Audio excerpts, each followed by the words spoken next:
ये मैं कहाँ आ गई? क्या मैं सही जगह हूँ? वो इधर उधर देख रही थी, लेकिन घने जंगल के अलावा कुछ भी नजर नहीं आ रहा था। तभी उसे एक आवाज सुनाई दी। यह आवाज सुनकर वो अचानक से डर गई और झाड़ियों के बीच जा छिपी। उसने देखा कि 4 आदमी कंधे पर एक ताबूत उठाए आगे बढ़ रहे हैं और उन्हें पहचानते ही वो बेहद डर गई। हे काली दुनिया की देवी, मुझे बचा लीजिए। वो चारों उस लड़की के जितना करीब आ रहे थे, उसके दिल में खौफ और भी ज्यादा बढ़ता जा रहा था। वो उस तक पहुंचने ही वाले थे, तभी अचानक उसे झटका लगा। अरे उठ दमयंती बेटी, क्या हो गया तुझे? वो नींद से जागी। उसने देखा कि उसकी माँ उसे जगा रही थी और वो पूरी तरह से पसीनों से भीगी थी। हाँ, हे भगवान, शुक्र है सपना ही था। ये रोजाना सोते समय क्या हो जाता है तुझे? पता नहीं माँ, क्यों रोज रोज एक ही सपना आता है, पता नहीं क्यों। दमयंती बिस्तर से उठी और फिर उसने अपने माँ बाप के साथ नाश्ता किया। उसके पिता एक किसान थे और खेती करके ही वो अपने और अपने परिवार का घर चलाते थे। एक शाम उसके पिता खेतों से वापस नहीं लौटे और शाम हो चली थी। ये कहाँ रह गए? मुझे बहुत चिंता हो रही है इनकी। माँ, मैं पिताजी को देख कर आती हूँ।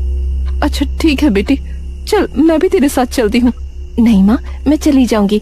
आपके घुटनों में पहले ही दर्द है, आप यहीं आराम कीजिए। संभल के जाना बेटी। दमयंती अपने पिता को ढूंढने के लिए घर से निकली और खेतों की तरफ चली गई। वो खेतों में पहुंची तो सुनसान रास्ता और घना अंधेरा देखकर उसे डर लगने लगा।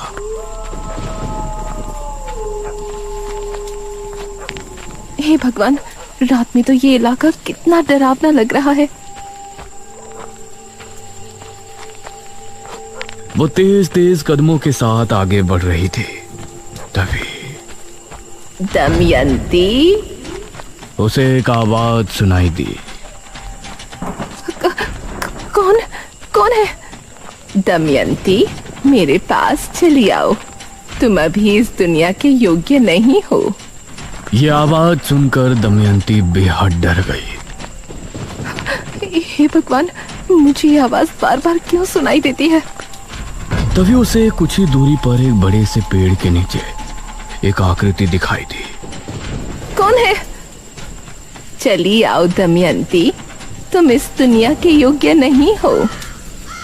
ये देखकर उसके माथे पर पसीने आ गए और वो डर कर वापस से घर की तरफ भागी। लेकिन उसके कानों में बार बार वही आवाज आ रही थी। चली आओ दमयंती, तुम इस दुनिया के योग्य नहीं हो। दमयंती, मेरे पास चली आओ, तुम अभी इस दुनिया के योग्य नहीं हो। और लंबी लंबी सांसें लेने लगी।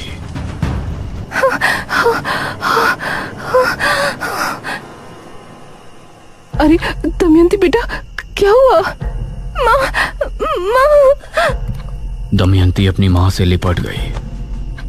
तभी उसके पिता बोले, बस नाटक शुरू। क्यों गई थी तू खेतों में, बता मुझे। पिताजी, मैं तो आपको देखने गई थी। तू चुप कर। पता है मुझे, तुझे बस बाहर जाने का बहाना चाहिए। गई होगी अपने किसी प्रेमी से मिलने।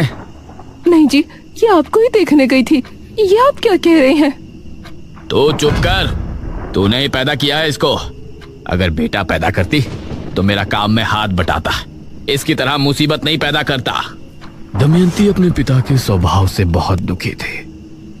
दिन में बाप के ताने और रात में उसे रोजाना वही सपना आता था, जिसमें 4 लोग कंधे पर ताबूत उठाए घूम रहे होते थे। दिन और रात उसे कभी सुकून नहीं था। उसी समय गांव में भी अजीब सी घटनाएं घटने लगी थी। एक आदमी मोहन नगर से घर को लौट रहा था।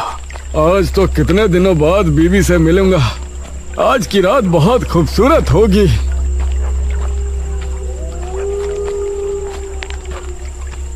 नौजवान, जरा इधर देखो। यह आवाज सुनते ही मोहन ने पीछे पलट कर देखा। उसने पाया कि पीछे भड़कीले कपड़े पहने एक लड़की खड़ी है। गोरा मखमली बदन, काले घने बाल, वो कोई अप्सरा लग रही थी। उसके चेहरे पर नकाब लगा था। इसके बावजूद उसकी नीली आंखें मोहन के दिल पर किसी तेज खंजर से ही गहरा हमला कर रही थी। कौन हो तुम? मेरे करीब आओ मोहन, अपनी पत्नी को भूल जाओगे। ये सुनकर मोहन के चेहरे पर मुस्कान छलक आई और वो भागकर झट से उस लड़की के गले लग गया। वो उसकी कोमल कमर पर हाथ फेर रहा था। तभी उस लड़की ने भी उसे कसकर गले लगा लिया।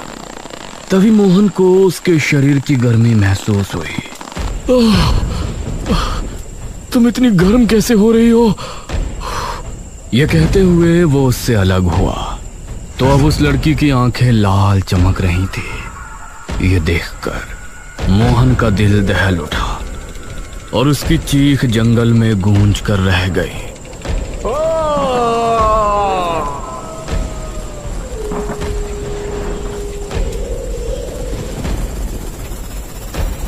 कुछ देर बाद मोहन की लाश एक पेड़ की डाल पर लटकी थी। उसका शरीर पूरी तरह से पीला पड़ा था। गांव के लोग इन घटनाओं से परेशान थे और दमयंती के साथ अभी भी उसके पिता की तरफ से बुरा व्यवहार चल रहा था। इसी तरह उसकी उम्र 25 साल हो गई थी और अब उसकी मां को उसके विवाह की चिंता होने लगी थी। हमारी दमयंती विवाह के योग्य हो गई है जी, हमें लड़का देखना शुरू कर देना चाहिए। क्या मतलब है तेरा? लड़का देखना शुरू कर देना चाहिए? क्या तेरे पास दान दहेज है उसे देने के लिए? अरे हमारा जो कुछ भी है उसी का तो है। कौन सा अपना बेटा है जो आपको संपत्ति उसके नाम करनी है? मैंने सोच लिया है, मैं उसका विवाह जमींदार से करवा दूंगा। ये आप क्या कह रहे हैं? जमींदार तो आपकी उम्र का है, आप हमारी पुत्री का विवाह उससे कैसे करवा सकते हैं? ये सब दमयंती अपने कमरे से सुन रही थी और मन ही मन वो अपने आप को कोस रही थी। मैंने उससे बात कर ली है, वो विवाह भी करेगा और हमें 50,000 स्वर्ण मुद्राएं भी देगा। क्या आपने अपनी पुत्री का सौदा कर लिया? 5,000 मुद्राओं के लिए आप उसको बेच देंगे? ये सुनकर दमयंती के पैरों तले जमीन निकल गई और वो उसी रात को अपने माता पिता के सोने के बाद घर से भाग निकली। कहते हैं इंसान का सबसे बड़ा दुश्मन उसका अकेलापन होता है, जो अब उसके साथ था। जिन अंधेरों से उसे डर लगता था अब वो उसका सामना कर रही थी।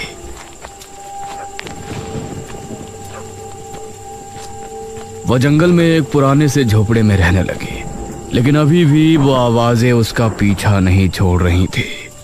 तुमको अभी तक कुछ समझ नहीं आया। आखिर कब तक तुम इस तरह जियोगी? तुम इस दुनिया के योग्य नहीं हो दमयंती। आ जाओ, मेरे पास चली आओ। उसे महसूस हुआ कि कोई उसकी झोपड़ी के बाहर भटक रहा है, तो उसका डर और ज्यादा बढ़ गया।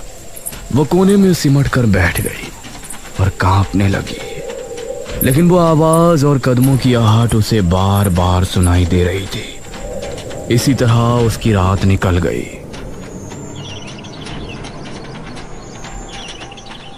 मैं यहाँ नहीं रह सकती, मुझे इंसानों के बीच ही रहना होगा, वहीं मैं सुरक्षित हूँ। इसी सोच के साथ दमयंती उस समय विजयनगर के राजा भीम सिंह के यहाँ हाजिर हुई। उसे देखकर महाराज के मन में अजीब भावनाएं उत्पन्न होने लगीं। सुंदरी, कौन हो तुम? दमयंती ने महाराज को अपनी पूरी जीवन गाथा सुनाई, जिसे सुनकर महाराज को बहुत आश्चर्य हुआ। दमयंती, हमें बहुत अफसोस है कि आपके साथ इतना कुछ हुआ, सिर्फ इस वजह से कि आप कन्या हैं। इतना कुछ होने के बाद भी आपने कोई गलत कदम नहीं उठाया। हम आपकी सराहना करते हैं और आपको अपने महल में रहने का प्रस्ताव रखते हैं। यह सुनकर दमयंती बहुत खुश हुई। महाराज की जय हो, महाराज भीम सिंह की जय हो। दमयंती को महाराज ने कक्ष दे दिया और वो उसमें आकर बहुत खुशी थे। कितने न्यायप्रिय राजा हैं भीम सिंह। जहाँ हमारे पिता ने हमें उनके घर में बोझ समझा, वहीं महाराज ने मुझे अपने इतने बड़े महल में जगह दे दी। ये तुम्हारी गलत सोच है दमयंती, तुम इस दुनिया के योग्य नहीं हो, मेरे पास चली आओ। यह आवाज सुनकर दमयंती ने अपने कानों पर हाथ रख लिया। नहीं। तभी उसके दरवाजे पर दस्तक हुई। दमयंती जी। उसने उठकर दरवाजा खोला तो एक सिपाही सामने खड़ा था। दमयंती, तुमको महाराज ने बुलाया है। क्या महाराज ने हमें बुलाया है इतनी रात में? जी, जल्दी चलिए वरना वो क्रोधित हो जाएंगे।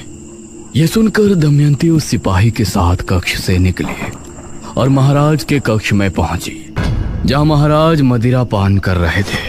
आओ दमयंती, आओ, बैठो। यह सुन दमयंती उनके सामने जाकर बैठ गई। दमयंती, हमने तुमसे ज्यादा खूबसूरत कन्या अपने पूरे जीवन काल में नहीं देखी। महाराज, हमने भी आपके जैसा कोमल हृदय पुरुष अपने जीवन काल में नहीं देखा। हम सोच रहे थे आपको अपनी रानी बनाए, लेकिन ये क्या महाराज, ये आप क्या सोच रहे हैं? अगर आपकी जाति ऊंच होती तो हम आपको रानी बना लेते। महाराज, मैं आपकी दासी बनके ही खुश हूँ, मुझे रानी बनने का कोई लोभ नहीं। अवश्य, आप हमारी मुख्य दासी हैं। यह कहकर महाराज ने उसका हाथ पकड़कर उसे अपने करीब खींच लिया। महाराज, ये आप क्या कर रहे हैं? महाराज ने दमयंती को कसकर गले लगा लिया। तुम हमारी दासी हो, एक दासी का कर्तव्य पूर्ण कीजिए। यह सुनकर दमयंती हैरान रह गई। उसकी चीखें कक्ष के बाहर तक जा रही थी। नहीं, छोड़िए मुझे, छोड़िए, नहीं। और उसके बाहर खड़ा पहरेदार भी उनको सुनकर मुस्कुरा रहा था।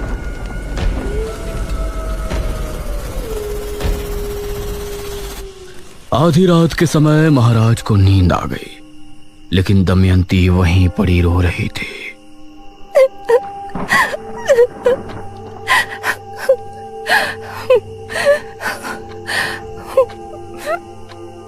उसने एक बार महाराज की तरफ गुस्से से देखा और फिर बाहर निकली। उस समय बाहर खड़ा पहरेदार भी सो गया था। अब दमयंती महल से भी चुपचाप निकल आई, लेकिन अब उसे समझ नहीं आ रहा था कि वो कहाँ जाए। वो आंसू बहाती हुई सुनसान रास्ते से आगे बढ़ रही थी। तभी उसे कुछ याद आया।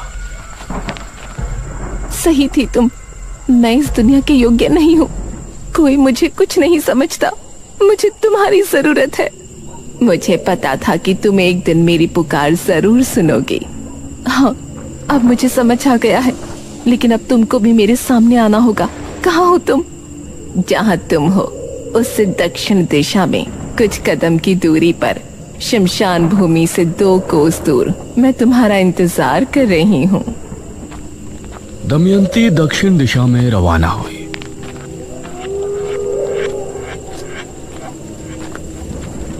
और कुछ कदम चलने के बाद वो शमशान भूमि पहुंची। उसके बाद 2 कोस चलने के बाद वो एक जगह पहुंची जहां उसने देखा एक स्त्री कुंड के सामने बैठी है। आओ दमयंती।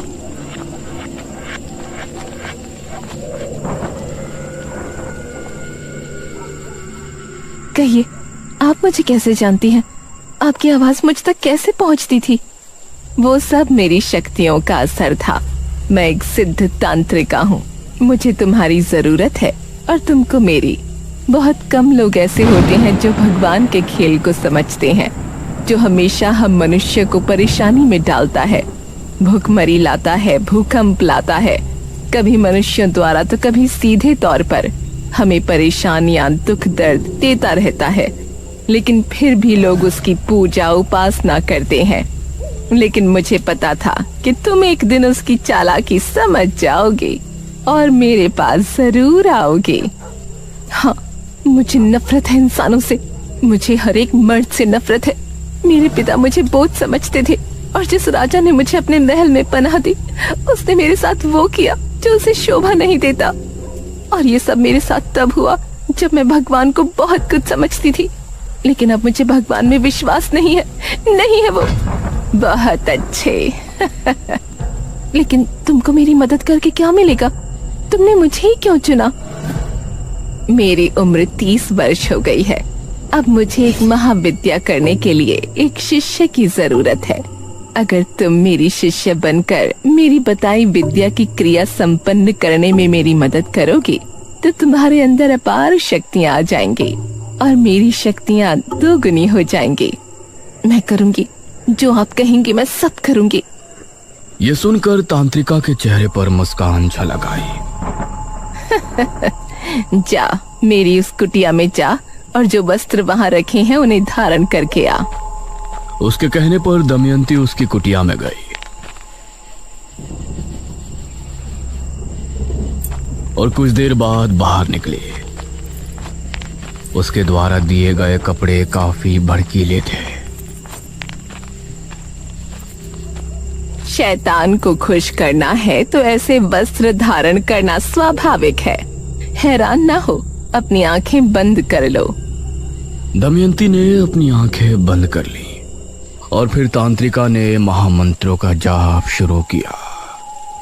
वो कई बड़े बड़े मंत्रों को पढ़ती और उनके पूरा होते ही दमयंती के शरीर पर अभिमंत्रित जल डालते। सर्दी के मौसम में ठंडा पानी दमयंती के कोमल दमकते शरीर पर पड़ता तो वो सिहर उठती, लेकिन वो अपनी जगह पर आंखें बंद किए बैठी थी। इसी तरह 3 रातों तक उस तांत्रिका ने दमयंती का जल नहान किया और फिर उसने दमयंती को एक बड़ा सा पत्र दिया। इस मंत्र को याद कर लो। मंत्र बड़ा है लेकिन इसको तुम्हें पूरा याद करना है। दमयंती मंत्र को याद करने में लग गई।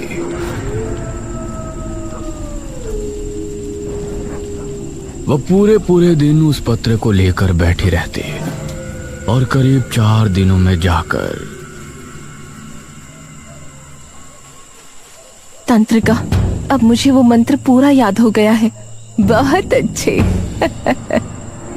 ये कहकर तांत्रिका ने दमयंती के सामने एक मटका रखा और बोली, आज से तुमको मध्य रात्रि से लेकर सुबह होने तक वही मंत्र पढ़ना है और हर मंत्र के पूर्ण हो जाने पर इस मटकी के पानी में फूंकना है। जी, जैसा आप बोले। ये कहकर दमयंती वो क्रिया करने में लग गई। अब तांत्रिका अपनी कुटिया में आराम करने लगी और दमयंती ने पूरी रात मंत्रो जाप किया। सुबह सूरज निकलने से पहले तांत्रिका उसके पास पहुंची। बहुत अच्छी दमयंती, अब तुम विश्राम कर सकती हो। ये सुनकर दमयंती खड़ी हुई और फिर कुटिया में चली गई और वो तांत्रिका उस मटकी को लेकर घने जंगल की तरफ चली गई। ये तांत्रिका कहाँ चली गई?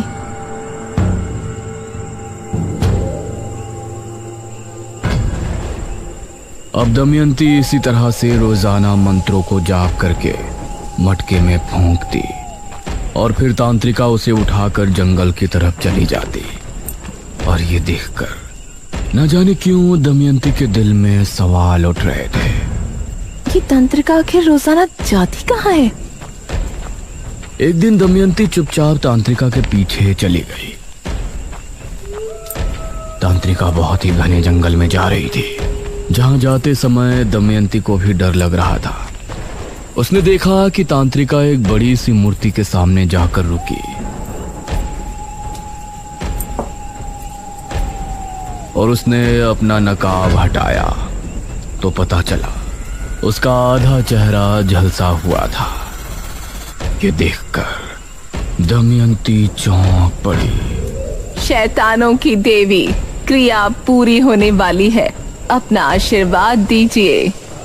उसके इतना कहते ही उस मूर्ति से एक दिव्य रोशनी निकली और फिर वो उस मटके के अंदर चली गई। धन्य हो शैतानों की देवी। ये कहकर वो झाड़ियों में चली गई ये कहाँ गई? तभी झाड़ियों में हलचल हुई। तांत्रिका वहां से एक लड़के को निकाल कर लाई। पैर रस्सी से बंधे थे। तभी तांत्रिका की आंख लाल होकर चमकने लगी और उसने उस लड़के पर हमला बोल दिया। तांत्रिका ने उस लड़के के साथ वो किया जो दमयंती के लिए देखना बहुत ही भयानक था, और कुछ ही देर में वो लड़का मृत हो गया। उसका शरीर नीला पड़ गया। ये तो एक डायनी है, तांत्रिका नहीं। क्रिया पूर्ण होते ही मैं इस मटकी का भी मंत्रित जल पी लूंगी और तभी मैं कर्ण पिशाचिनी की शक्तियां भी हासिल कर लूंगी। उसके बाद अपने इस झुलसे शरीर को छोड़कर मेरी आत्मा दमयंती के शरीर में वास कर लेगी। तब मैं बनूंगी इस संसार की सबसे खूबसूरत डायनी, जिसके पास कर्ण पिशाचिनी की शक्तियां भी होंगी।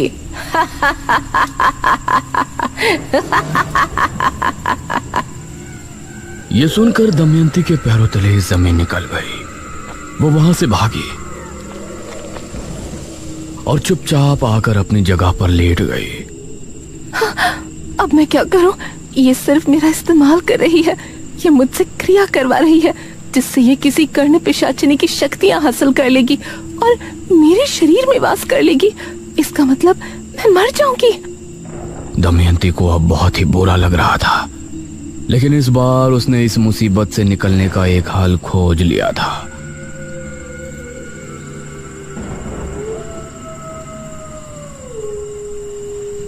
वो अगली रात भी क्रिया करने के लिए पहुंची।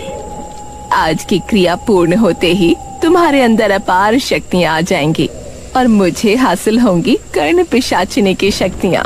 आज की रात भी उतनी ही लगन से क्रिया करना दमयंती। ये कर्ण पिशाचिनी कौन होती है?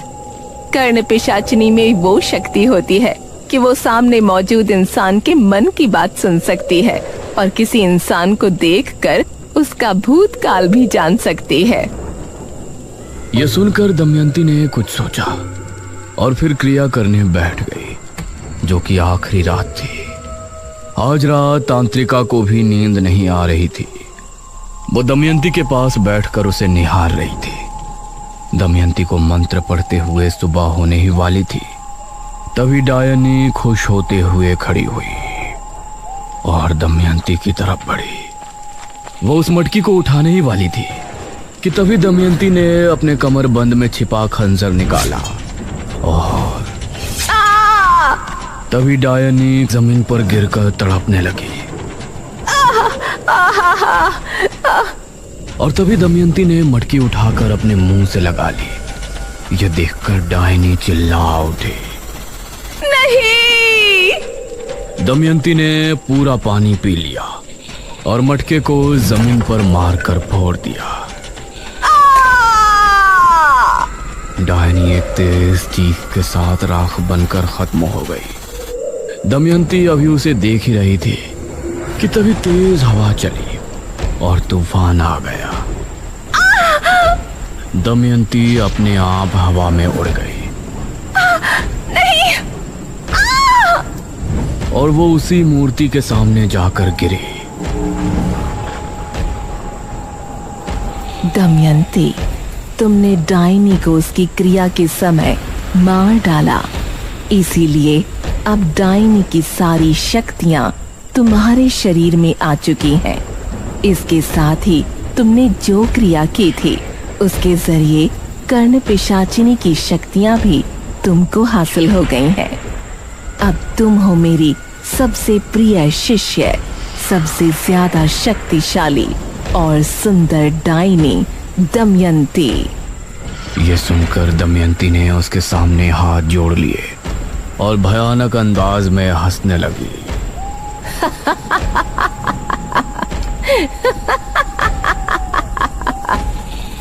दमयंती के साथ आगे क्या होगा और उसका निशिर मोलो के